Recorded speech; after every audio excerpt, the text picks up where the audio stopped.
어린아이처럼 하나님께 나아가자.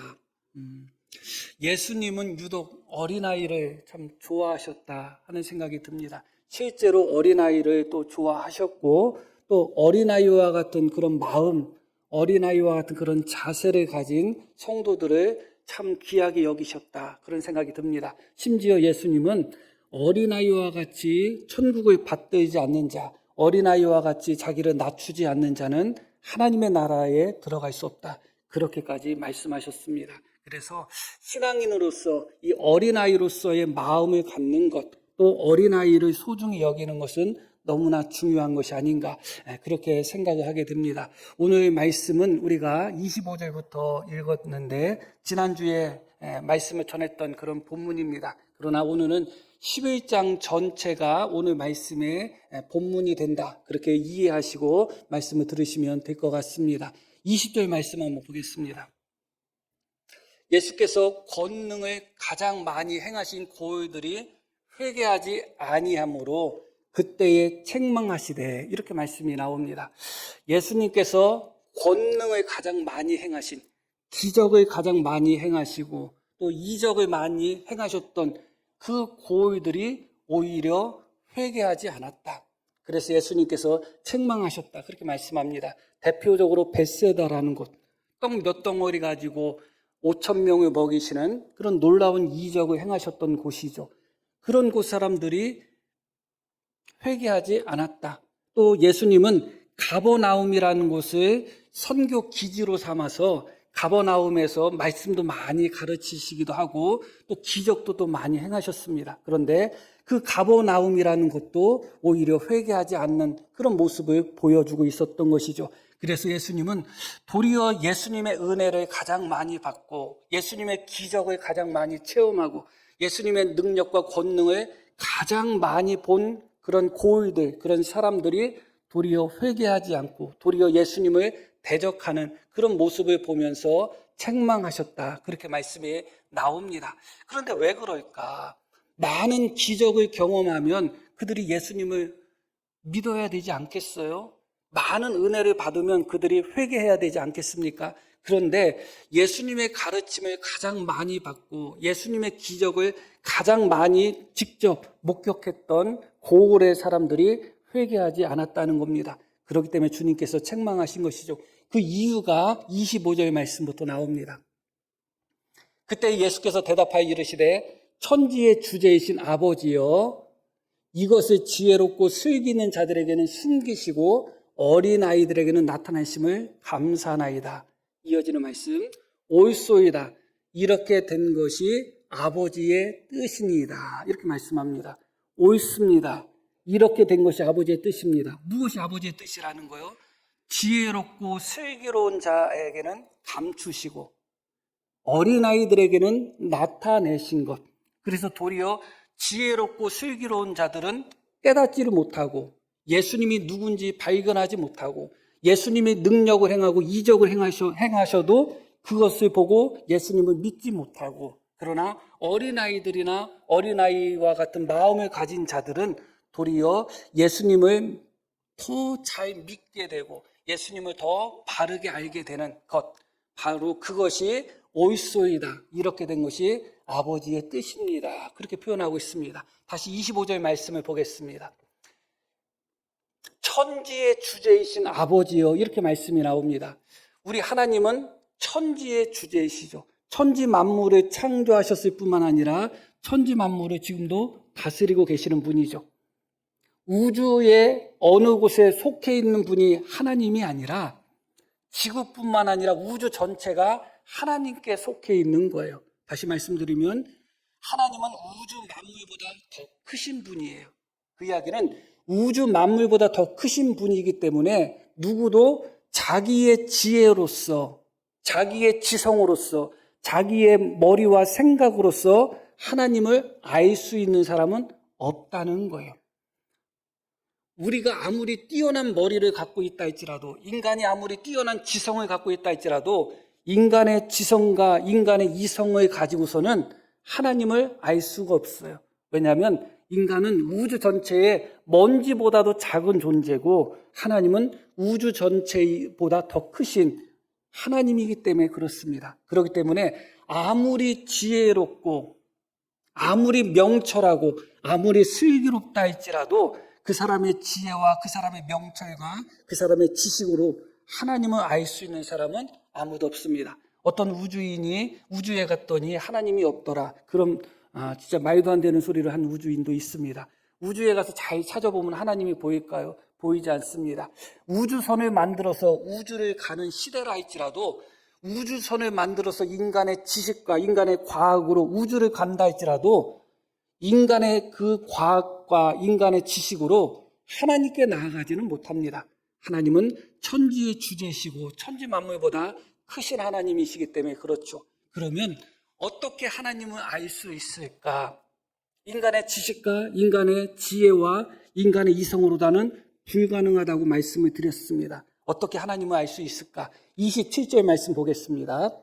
내 아버지께서 모든 것을 내게 주셨으니 아버지 외에는 아들을 아는 자가 없다.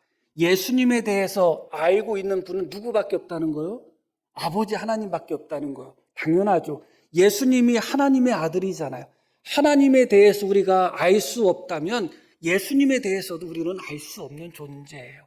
그렇기 때문에 예수님에 대해서 온전히 알고 계시는 분은 아버지밖에 없다는 겁니다. 내 아버지께서 모든 것을 내게 주셨으니 아버지 외에는 아들을 아는 자가 없고 아들과 또 아들의 소원대로 계시를 받는 자 외에는 아버지를 아는 자가 없다. 하나님을 알고자 할 때 인간의 지식과 인간의 지혜가 아니라 무엇으로 말미암아 하나님을 알 수 있다는 거예요? 계시로 말미암아 알 수 있다. 하나님께서 예수님께서 하나님을 보여주실 때 예수님께서 예수님을 보여주실 때 그때 비로소 우리는 하나님을 알게 되고 예수님을 알게 된다는 겁니다. 여기 계신 성도님들이 하나님을 혹시 안다면 그래서 하나님을 믿고 예수님을 알고 예수님을 믿는다면 결코 우리 성도님들의 지혜와 지식의 결과가 아니라는 것을 먼저 기억하셔야 됩니다. 우리가 하나님을 알았다는 것은 천지 만물보다 더 크신 하나님을 알았다는 것은 하나님께서 우리에게 하나님을 보여주셨다는 거예요. 계시가 바로 그런 의미입니다. 보여주셨다는 겁니다. 하나님이 보여주시기 전까지는 하나님을 아는 사람이 없어요. 예수님도 마찬가지입니다. 아버지 외에는 예수님을 아는 사람이 없다고 말씀합니다. 그래서 아버지 하나님이 보여주시지 아니하면 예수님을 아는 사람이 없습니다. 우리가 예수님을 알고 아버지 하나님을 알고 믿는다면 그것은 다시 말씀드리지만 우리의 지혜의 결과가 아니라 하나님께서 우리에게 보여주셨다는 거예요. 그런데 누구에게 보여주셨는가? 다시 25절 말씀으로 돌아갑니다. 그때 예수께서 대답하여 이르시되 천지의 주제이신 아버지여 이것을 지혜롭고 슬기는 자들에게는 숨기시고 함께 읽겠습니다. 어린아이들에게는 나타내심을 감사하나이다. 오히려 지혜로운 자, 슬기로운 자에게는 감추셨다는 겁니다. 그래서 내 지혜와 내 슬기가 하나님을 아는 데 있어서 도움이 되는 것이 아니라 도리어 방해가 된다는 겁니다. 그리고 나의 어린아이와 같은 마음과 어린아이와 같은 지식이 하나님을 아는 데 있어서 방해가 되는 것이 아니라 오히려 도움이 된다는 겁니다. 하나님은 무엇을 기뻐하셨는가? 무엇을 즐겨하셨는가? 지혜롭고 슬기 있는 자들에게 하나님을 나타내시는 것이 아니라 어린아이들에게 어린아이와 같은 마음과 생각을 갖고 있는 자들에게 하나님을 나타내시는 것을 기뻐하셨다는 겁니다. 그것을 예수님이 뭐라고 인정하시냐면 옳소이다. 그것이 옳습니다, 주님. 우리가 생각하면 그렇지 않죠. 더 똑똑한 사람이 하나님을 더 잘 알아야 되지 않겠어요? 더 지혜로운 사람이 하나님을 더 잘 발견해야 되지 않겠어요? 더 많이 배운 사람, 더 학식이 높은 사람, 그런 사람들이 하나님을 더 잘 알아야 될 것 같지 않아요? 그러나 그렇지 않습니다. 오히려 예수님은 어린아이들에게 하나님을 나타내시고 어린아이들에게 계시를 주셔서 예수님을 나타내신 하나님을 향하여 옳습니다. 이것이 아버지 뜻입니다. 그렇게 인정하고 있는 것이죠. 그렇기 때문에 신앙 안에 있어서 세상적으로 놓고 봤을 때는 어린아이와 같으면 우리가 인정받기 어렵지만 믿음 안에서는 정말 어린아이와 같은 믿음을 가져야 되는 것이죠. 그 믿음이 없다면, 어린아이와 같은 그 마음이 없다면 하나님을 만나기가 어렵습니다. 많은 사람들이 자기의 지식에 막혀서 하나님을 만나지를 못해요. 많은 사람들이 자기의 생각에 막혀서 하나님을 만나지를 못합니다. 내 지식이 하나님을 만나는 데 있어서 디딤돌이 되는 것이 아니라 내 지식과 내 지혜와 내 배움이 하나님을 만나는 데 있어서 걸림돌이 되는 겁니다. 그러나 많은 사람이 이것을 깨닫지 못해요. 내 생각 때문에, 내 지식 때문에, 내 지혜 때문에 내가 하나님을 발견하지 못하고 내가 하나님을 믿지 못한다는 것도 모르고 오히려 예수님을 믿는 사람들을 비웃고 저 사람들은 바보 아니요? 저 사람들은 생각 없는 사람 아니야? 그렇게 정말 말도 안 되는 판단을 하는 사람들이 참 많습니다. 우리의 지혜로서는 하나님을 알 수가 없습니다. 지혜로서 하나님께 나아가는 것이 아니라 하나님의 계시로 나가는 것이고 그 하나님의 계시는 어린아이와 같은 마음을 가진 자에게 주어지는 것이죠. 아이들도 마찬가지라고 합니다. 한 8살, 지금은 좀 빨라졌을 것 같은데 한 8살 넘어가면 아이들이 자기 주관, 자기 생각이 딱 잡혀 있어가지고 잘 안 배우려고 한대요. 아이들도. 어렸을 때, 아주 어렸을 때 나라는 것조차 잘 인식하지 못하고 또 자아가 온전히 형성되지 않고 자기 생각이 잡히지 않았을 때는 그래도 잘 받아들이는데 이것이 잡혀가면서 그것을 어린아이라 할지라도 잘 받아들이지 않는다는 거죠. 8살, 10살만 돼도 그렇다고 합니다. 그래서 유치원 교육이 또 중요하지 않나, 또 가정에서의 교육이 또 중요하지 않나, 그런 생각을 하게 됩니다. 자, 예수님에 대해서 우리가 깨닫고 배우는 것은 우리의 지혜와 지식으로 깨닫고 배우는 것이 아니라는 것을 기억할 필요가 있죠.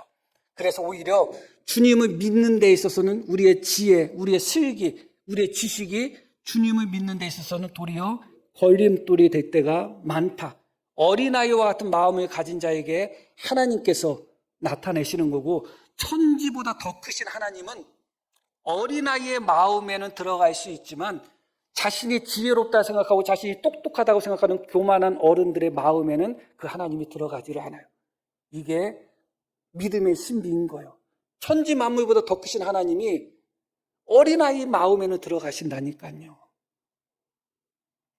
그 하나님을 모시기 위해서는 내가 하나님보다 더 지혜롭고 내가 하나님보다 더 똑똑해지는 것이 아니라 하나님 앞에서 기꺼이 어린아이가 될 때 만물보다 크신 하나님이 나에게 오시는 것이고 만물보다 크신 하나님을 우리가 깨닫게 되는 것이죠.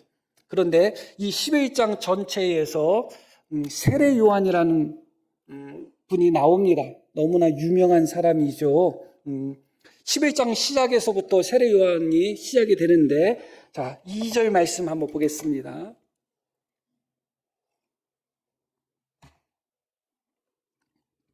요한이 옥에서 그리스도께서 하신 일을 듣고 뭐라고 말씀이 나와요?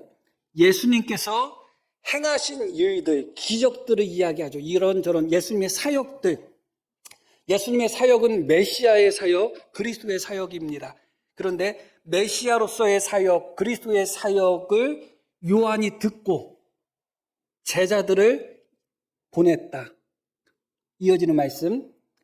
제자들을 보내서 요한이 예수님께 무엇을 여쭤보는가? 예수께 여짜오되 오실 그이가 당신이 오니까 우리가 다른 일을 기다리오리까? 이 세례 요한의 의문에 대해서 많은 분들이 편을 들어주고자 하는 그런 마음을 갖고 이 본문을 이해하고 해석하는 경향이 많습니다. 세례 요한이 예수님을 의심하지 않았다고 그렇게 해석하고 싶어하는 사람들이 많습니다. 그러나 명백하게 세례 요한은 예수님을 의심했습니다. 예수님을 의심하지 않고서는 오실 분이 당신입니까? 아니면 다른 사람을 기다려야 됩니까? 그렇게 묻지는 않았겠죠. 너무나 놀라운 말씀이에요. 그래서 예수님이 세례요한에 대해서 말씀하시면서 뭐라고 말씀하셨냐면 나로 인하여 실족하지 않는 사람은 복이 있다. 그렇게 말씀하셨거든요. 지금 세례요한이 오히려 예수님으로 말미암아 실족했어요. 그래서 제자들을 보내면서 정말 당신이 그리스도이십니까? 아니면 우리가 다른 그리스도를 기다려야 됩니까? 그렇게 물어본 거죠. 세례요한조차 예수님에 대해서 의문을 품었습니다. 왜 의문을 품었을까? 세례요한이 가지고 있던 생각과 달랐기 때문에 그래요. 세례요한이 생각했던 예수님은 이런 분이시다. 메시아는 이런 분이다. 그 생각과 예수님의 사역이 너무 달랐다는 거예요. 중요한 것은 예수님이 믿지 않는 자들에게 어떤 말씀하셨냐면 나를 믿지 못하더라도 내가 행하는 일을 보고 나를 믿어라. 그렇게 말씀하셨습니다. 예수님이 행하신 일은 하나님의 기적을 행하신 거고 메시아의 기적을 행하신 거거든요. 누가 죽은 사람을 살리겠어요? 누가 바다 위를 걸어가겠어요? 누가 떡 몇 덩어리 가지고 5,000명을 먹이겠어요? 누가 말씀 한마디 가지고 나병을 고치고 안진뱅이를 일으키시고 눈 감은 장님을 눈뜨게 만들겠어요? 그 모든 사역들이 메시아로서의 사역이고 하나님의 아들로서의 사역입니다. 그래서 예수님은 나를 믿지 못하더라도 내가 행하는 것을 보고서 나를 믿어라 그렇게 말씀하셨죠. 그런데 도리어 세례요한은 감옥에서 예수님이 행하신 일들을 듣고 그러면 예수님이 지금 눈먼 자를 눈뜨게 하시고 걷지 못한 자를 걷게 하시고 나병 환자를 깨끗하게 하시고 그런 여러 가지 이적들을 행한 것을 들었다면 정말로 예수께서 그리스도시구나 그렇게 믿었어야 되는데 오히려 세례요한은 예수님이 행하신 일을 듣고서 의심을 한 거예요. 이해가 안 가죠, 어떻게 보면. 그런데 세례요한에 대해서 7절 말씀부터 보면 예수님의 평가가 나옵니다. 그들이 떠남에 예수께서 무리에게 요한에 대하여 말씀하시되 너희가 무엇을 보려고 광야에 나갔더냐? 바람에 흔들리는 갈대냐? 바람에 흔들리는 갈대. 너희가 무엇을 보려고 광야에 나갔더냐? 이 말씀은 광야에서 세례요한이 하나님의 말씀을 외쳤거든요. 그것을 보여주는 말씀이에요. 너희가 왜 광야 나갔느냐? 바람에 흔들리는 갈대냐? 갈대는 어때요? 바람이 이쪽으로 불면 이쪽으로 흔들리고 저쪽으로 불면 저쪽으로 흔들리고 앞으로 불면 앞으로 흔들려가지고 자고 그러는 거죠. 그런데 세례요한은 어떤 사람이냐? 갈대와 같은 존재가 아니라는 거예요. 갈대와 같은 존재, 바람에 흔들리는 그런 갈대와 같은 존재가 아닌데 세례요한이 예수님을 보고 세상 죄를 지고 가는 하나님의 어린 양이라고 하고 예수님을 보고 그리스도 메시아고 불로서 성령으로서 세례 줄 뿐이라고 분명히 세례요한이 선포했거든요. 그런데 바람에 흔들리는 갈대와 같지 않은 세례요한조차도 지금 마음속에 오실 분이 당신입니까? 아니면 다른 사람을 기다려야 됩니까? 하면서 마음속에 예수님에 대한 의문을 부드러운 표현으로 다 의문이고 조금 더 나간 표현으로 다 의심을 하고 있는 거예요. 갈대와 같은 존재가 아닌데도 지금 세례요한은 갈대와 같은 모습을 보여주고 있는 거죠. 이어지는 말씀도 볼게요. 그러면 너희가 무엇을 보려고 나갔더냐? 부드러운 옷을 입은 사람이냐? 부드러운 옷을 입은 사람들은 왕궁에 있느니라. 이 부드러운 옷을 입은 사람들은 부자나 권력을 가진 사람들을 이야기해요. 세례요한은 어떤 부를 쫓아가는 사람도 아니고 어떤 권력을 쫓아가는 사람도 아니었다는 거예요. 이어지는 말씀도 볼게요. 그러면 너희가 어찌하여 나갔더냐? 선지자를 보기 위함이었더냐? 옳다. 내가 너희를 이르노니 세례요한은 어떤 사람이라고 나와요? 선지자보다 더 나은 자다. 선지자보다 더 나은 자다. 그래서 이어서 기록된 바 보라 내가 내 사자를 내 앞에 보내노니 그가 내 길을 내 앞에 준비하리라. 보라 내가 내 사자를 내 앞에 보낸다. 그리스도 메시아의 사자가 세례요한이라는 거야. 내 앞에 보내노니 그가 내 길을 내 앞에 준비하리라 하신 것이 이 사람에 대한 말씀이다. 세례 요한은 메시아의 사자라고 이야기하고 있는 거죠. 이어지는 말씀도 내가 진실로 너에게 말하노니 여자가 낳은 자 중에 세례 요한보다 큰 자가 없다. 자, 세례 요한의 평가가 어떻게 돼요? 선지자보다 더 나은 자예요. 선지자보다 더 나은 자예요. 설명드리진 않습니다. 그러고 여자가 낳은 자 중에 가장 큰 사람이에요. 그리고 10절에는 뭐라고 나왔어요? 그리스도의 사자다. 어떤 사자? 메시아의 길을 예비하는 사자다, 그거예요. 그리고 실제로 세례 요한이 예수님을 보고 메시아인 것을 선포까지 했어요. 그런데 그런 세례 요한조차 지금 예수님을 의심하고 있는 거예요. 너무 놀랍죠? 옳소이다. 이렇게 된 것이 하나님의 뜻입니다. 지혜롭고 슬기로운 자들에게는 감추시고 어린아이들에게는 나타내신 것이 주님의 뜻이라고 주님께서 말씀하셨는데, 놀랍게도 예수님 메시아의 사역을 보면서 예수님께서 기적을 행하시고 예수님께서 이적을 행하시고 예수님께서 사역을 행하신 것을 다 보고 들었던 세례 요한이 오히려 예수님을 믿는 것이 아니라 예수님이 메시아라는 것을 확신하는 것이 아니라 도리어 의심했다는 거예요. 선지자보다 더 나은 세례 요한이었음에도 불구하고 예수님에 대해서 온전히 알지를 못했어요. 어린아이들도 나중 일이지만 예수님을 향하여 호산나 외치고 어린아이도 예수님을 향하여 찬양하면서 어린아이의 입에서 나온 찬미를 온전케 하셨다는 말씀이 응하였다는 성경 말씀이 있듯이 어린아이들조차도 예수님을 알아보고 어린아이조차도 예수님을 찬양하고 있는데 정작 예수님을 선포했던 사자로서 선포했던 여자가 낳은 사람 중에 가장 큰 자라고 인정받았던 세례 요한, 그것도 선지자보다 더 나은 자로 인정받은 세례 요한, 갈 때나 부드러운 옷 입은 사람처럼 이렇게 저렇게 왔다 갔다 하지 않고 권력을 따라다니고 부를 따라다니면서 이렇게 생각이 바뀌고 저렇게 생각이 바뀌는 사람이 아니라, 정치인들 보면 그렇잖아요. 그 권력 때문에 하루아침에 생각이 이렇게 바뀌고 저렇게 바뀌고 너무너무 지저분하잖아요. 세례 요한은 그런 사람이 아니었음에도 불구하고 세례 요한이 예수님에 대해서 확신하지 못했다는 것은 우리에게 주는 의미가 큽니다. 너무나 놀라운 거죠. 어떻게 해서 세례 요한이 예수님에 대해서 확신하지 못했을까? 예수님에 대해서 어떻게 세례 요한이 온전히 바르게 알지 못했을까? 옳소이다. 이렇게 된 것이 아버지의 뜻입니다. 지혜롭고 슬기로운 자에게는 하나님께서 감추시고 어린아이들에게는 나타내심을 감사합니다. 제가 보기에는 세례 요한은 온전히 어린아이와 같은 마음을 갖지 못했습니다.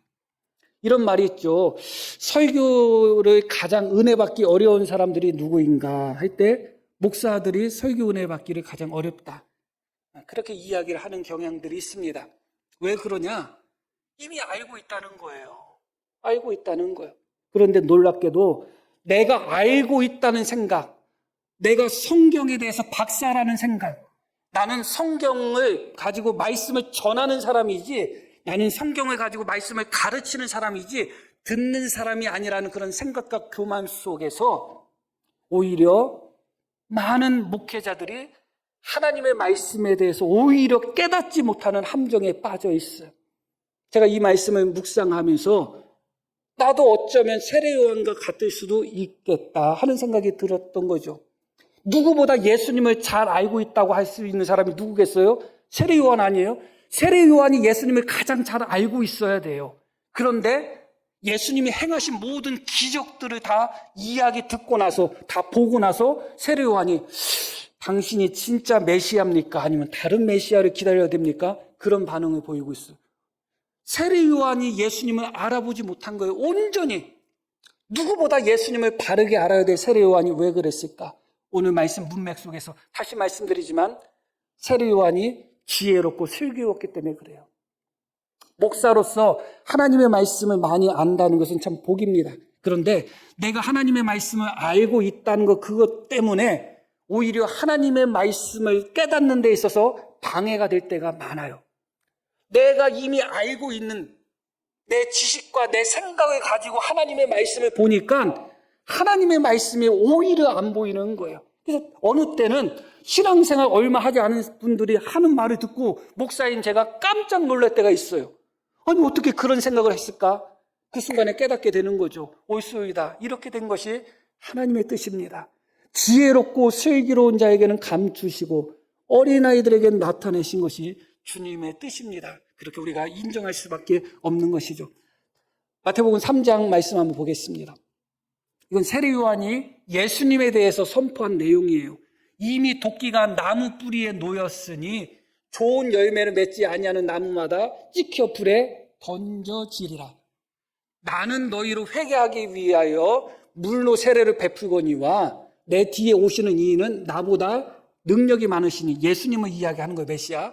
나는 그의 신을 들기도 감당하지 못하겠노라. 그는 성령과 불로 너희에게 세례를 베푸실 것이요. 여기까지 좋잖아요. 그런데 이어지는 말씀이 손에 키를 들고 자기의 타작마당을 정하게 하사 알곡은 모아 곳간에 들이고 쭉정이는 꺼지지 않는 불에 태우시리라. 예수님께서 이 땅에 오신 목적이 무엇이냐? 상한 갈 때도 꺾지 아니하시고 꺼져가는 심지도 끄지 아니하시고 구원하시기 위하여 이 땅에 오신 겁니다. 예수님께서 직접 말씀하시기를 나는 너희를 심판하지 않겠다고 분명히 말씀했습니다. 사람이 나를 믿지 않아도 나는 그를 심판하지 않겠다는 겁니다. 너무 놀라운 말씀이잖아요. 오늘 읽으신 말씀에도 뭐예요? 수고하고 무거운 짐진 자들아 내게로 오라는 겁니다. 내가 너희를 쉬게 하겠다는 겁니다. 이 땅에 오신 예수님은 손에 키를 들고 자기 타작마당을 정하게 하사 알곡은 모아 곳간에 들이고 쭉정이는 꺼지지 않는 불에 태우시기 위하여 그렇게 심판하시고 그렇게 정죄하시기 위하여 이 땅에 오신 것이 아니라 너희가 수고하고 있냐? 너희가 무거운 짐을 지고 있냐? 너희가 고통당하고 있느냐? 내게로 오라. 내가 너희를 쉬게 하겠다. 그게 주님이 이 땅에 오신 목적이에요. 누구든지 목마르거든 내게로 오라. 나를 믿는 자는 그 배에서 생수의 강이 흘러넘치게 하겠다. 그게 예수님이 이 땅에 오신 목적이에요. 너를 정죄하던 사람이 어디 있느냐? 나도 너를 정죄하지 않는다. 그게 예수님이 이 땅에 오신 목적이에요. 십자가에 달리셨어도 주여 저들의 죄를 용서하여 주십시오. 그게 이 땅에 예수님이 오신 목적이에요. 보지 못한 자는 보게 하시고 걷지 못한 자는 걷게 하시고 말하지 못한 자는 말하게 하시고 그게 예수님이 이 땅에 오신 목적이에요. 그래서 예수님은 긍휼히 여기셨다. 긍휼히 여기셨다. 그런 말씀에 참 많이 나와요. 불쌍히 여기기 위하여 구원하기 위하여 오신 거죠. 그대로 예수님은 가난한 자들과 함께 하셨고 죄인들과 함께 하셨고 병든 자들과 함께 하셨어요. 그런데 그런 예수님의 모습을 보고 세례 요한은 갸우뚱하면서 오실 분이 당신입니까? 아니면 다른 사람을 기다려야 됩니까? 의심했죠. 왜냐? 세례 요한이 알고 있었던, 세례 요한이 믿고 있었던 메시아는 손에 키를 들고 자기의 타작마당을 정하게 하사 알곡은 모아 곳간에 들이고 쭉정이는 꺼지지 않는 불에 태우시는 심판의 메시아. 그 메시아를 세례 요한은 바라보고 있었던 겁니다. 그런데 이 세례 요한이 가지고 있던 이 지혜, 이 세례 요한이 가지고 있던 이 지식이 예수님을 발견하지 못하게 한 거예요. 자기가 생각할 때 예수님은 심판하셔야 돼. 그런데 심판하기는커녕 가난하고 연약하고 불쌍하고 죄짓고 한 사람들을 다 쓰다듬어 주시고 용서하시고 받아들이고 있고 그러고만 계시니까 세례 요한이 야 진짜 메시아인가 생각해버린 거죠. 세례 요한조차 여자가 낳은 자 중에 가장 큰 자라고 인정받고 바람에 흔들리는 갈대와 같지 않은 세례 요한, 예수님의 사자였던 세례 요한, 그런 세례 요한조차도 선지자보다 더 나은 자라고 인정받았던 그런 세례 요한조차도 그의 마음속에 자기가 가지고 있던 생각 때문에, 자기가 가지고 있던 고정관념 때문에, 그 지혜와 그 슬기 때문에 예수님을 발견하지를 못하는 거예요. 그렇다면 종교 지도자들은 어떻겠어요? 종교 지도자들은 말할 것도 없죠. 12장에 가서는 어떤 말씀들이 이어지는가? 종교 지도자들이 예수님을 대적하는 말씀들이 나오는데 예수님이 귀신을 쫓아내고 병든 사람을 고치는 모습을 보면서 귀신도 쫓아내고 병든 사람도 고치면 하나님의 능력으로 고치는 거잖아요. 어린아이가 봐도 저건 하나님의 능력이다 그러죠. 근데 종교 지도자들은 뭐라고 했냐? 귀신의 왕을 힘입어서 귀신을 쫓아낸다. 그들은 보아도 보지를 못하는 거예요. 참 악한 자들이죠. 예수님만큼 이적과 기적을 많이 행한 사람이 어디 있어요? 그런데 12장에 가서 종교 지도자들은 예수님께 가서 뭐라고 이야기하냐? 하늘로부터 내려오는 이적을 보여달라는 거예요. 얼마나 더 많은 이적을 보여줘야 될까요? 예수님은 그렇게 많은 이적을 보여주셨지만 종교 지도자들 스스로 지혜롭다고 생각하고 스스로 똑똑하다고 생각하고 스스로 옳다 생각하는 자들은 예수님의 말씀을 들어도 깨닫지 못하고 예수님의 사역을 보아도 깨닫지를 못하는 겁니다. 그렇기 때문에 사실은 하나님 앞에 나아가는 데서 가장 큰 장애물은 우리의 지혜고 우리가 지식이라는 것을 기억할 필요가 있어요. 정말 겸손한 마음을 가지고 이 시간에 말씀을 듣는 이 순간도 목사의 설교를 판단하고 목사의 설교를 분석하기 위한 목적으로 설교 들으면 하나님의 말씀이 들려오지를 않아요. 겸손한 마음으로 어린아이의 마음 가지고 받아들이고자 하는 마음으로 가졌을 때 하나님의 말씀이 들리는 거죠. 어떻게 오늘 어떤 말 하나 한번 들어볼까? 그런 마음 가지고서는 하나님의 말씀이 들리지 않죠. 결론적인 말씀을 드리겠습니다. 16절 말씀 한번 보겠습니다. 이 세대를 무엇으로 비유할까? 비유하건대 아이들이 장터에 앉아 제 동물을 불러 이렇게 말씀이 나오죠. 이 시대, 이 세대 악한 세대죠. 보아도 보지 못하고 들어도 듣지 못하고 깨닫지 못하고 예수님을 대적하고 예수님을 믿지 못하는 이 세대를 무엇으로 비유하냐면 장터에서 제 동무들과 놀이를 하고 있는 아이들에 비유하고 있습니다. 이 11장에는 어린아이 두 종류가 나와요. 하나는 뭐예요? 지혜롭고 슬기로운 자에게는 숨기시고 어린아이에게는 나타내셨다고 해서 정말 긍정적인 의미의 어린아이가 나와요. 그런데 이 말씀은 부정적인 의미의 어린아이예요. 이 세대가 어떤 세대냐? 장터에서 동무들을 불러서 놀고 있는 아이들과 같다는 거예요. 그런데 이 아이들은 어떤 아이들이냐? 17절 이런 모습의 아이들이에요. 이르되 우리가 너희를 향하여 피리를 불어도 너희가 춤추지 않고 우리가 슬피 울어도 너희가 가슴을 치지 아니하였다 함과 같도다. 이 말씀에 대한 해석은 정반대로 나누어집니다. 어떤 해석이 옳다 그르다 거기까지 제가 말씀드리진 않습니다. 그래서 이 본문을 긍정적으로 예수님과 세례 요한과 연결해서 긍정적으로 보는 경우도 있고 정반대로 부정적으로 이해하기도 합니다. 그런데 이 본문 17절만 놓고 보면 명백합니다. 어떤 내용이냐? 아이들이 지금 놀이를 하는데 장례식, 상갓집 놀이와 잔치집 놀이를 하는 거예요. 한쪽 애들은 잔치집 놀이를 하고 싶어요. 한쪽 애들은 상갓집 놀이를 하고 싶어요. 상갓집 놀이를 하면 어떻게 되는 거냐? 둘로 나눠져서 한 사람 한쪽 편에서 아이고 하면 반대쪽 아이들은 막 가슴을 치는 거예요. 그게 상갓집 놀이예요. 잔치집 놀이는 뭐예요? 한쪽에서 피리를 불면 다른 쪽 아이들이 춤추는 거예요. 그게 잔치집 놀이예요. 그런데 서로가 한쪽에서는 잔치집 놀이를 하겠다는 거예요. 한쪽에서는 상갓집 놀이를 하겠다는 거예요. 그리고 상대방한테 막 피리를 불면서 니네 왜 춤 안 춰? 그 상대 쪽의 아이들은 뭐 하고 싶은 거예요? 걔네는 상갓집 놀이 하고 싶으면 걔네는 아이고 하고 있는 거예요. 그래서 왜 니네는 왜 가슴을 안 쳐? 그러면 서로가 비난하고 서로가 반대하며 오직 자기 생각만 고집하는 그런 어린아이의 모습. 성경에서 우리에게 가르쳐주고 있는 어린아이의 모습은 뭐예요?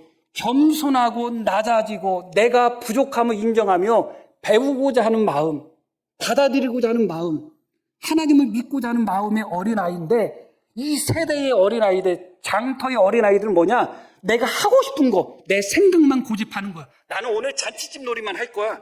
나는 오늘 상갓집 놀이만 할 거야 하면서 내 생각만 고집하는 아이들.